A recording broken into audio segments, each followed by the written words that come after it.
Kesehatan dan nyawa seseorang itu sangat berarti, nggak boleh lagi.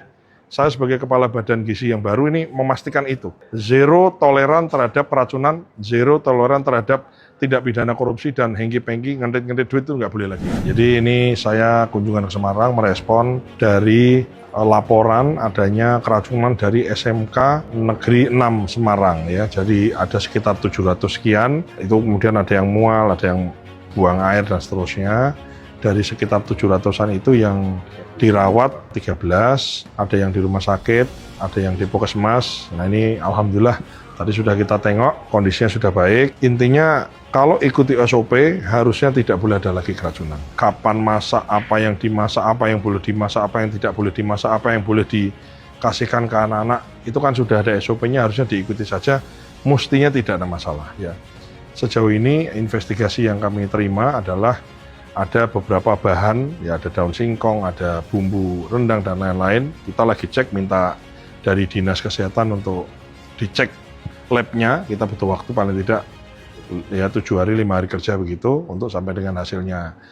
Kemudian kita bisa lihat hasil labnya. Tapi sejauh ini investigasi kita sejauh ini adalah dari bahan-bahan itu dan diduga memasaknya jauh lebih awal, jadi dari mulai jam 9 sudah mulai masak ya. Itu kemudian diberikan sekitar jam 9 atau jam 10.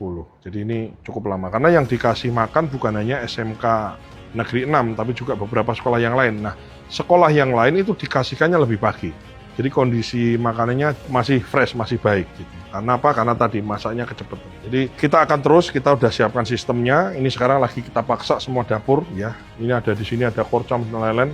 Lagi kita paksa, kita kerja pakai sistem. Jadi kapan nyacah kol, kapan dimasak itu semua kita lock. Dan kita lagi siapkan ini, lagi kita kebut semua. Moga-moga seminggu 2 minggu ini kalau ini beres, kemudian kita harapkan orang tua siswa, guru, dan barangkali Dinas Kesehatan bisa ngelihat jam berapa dimasak, apa saja yang dimasak, bumbu apa yang dimasukkan tuh harus kemudian tersistem, kita termonitor semua.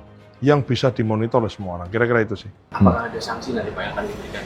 Ini disuspend, jadi dapurnya disuspend, nunggu investigasi. Ya, jadi kemudian SPPG-nya juga kita beri surat peringatan. Jadi disuspend ini kan ada mitra, ada yayasan, ada SPPG, ada yang di situ kita beri sanksi termasuk Korcam dan ke atas ini kami beri peringatan ya. Jadi ini bagian dari pengelolaan organisasi, punishment dan juga reward. Kenapa?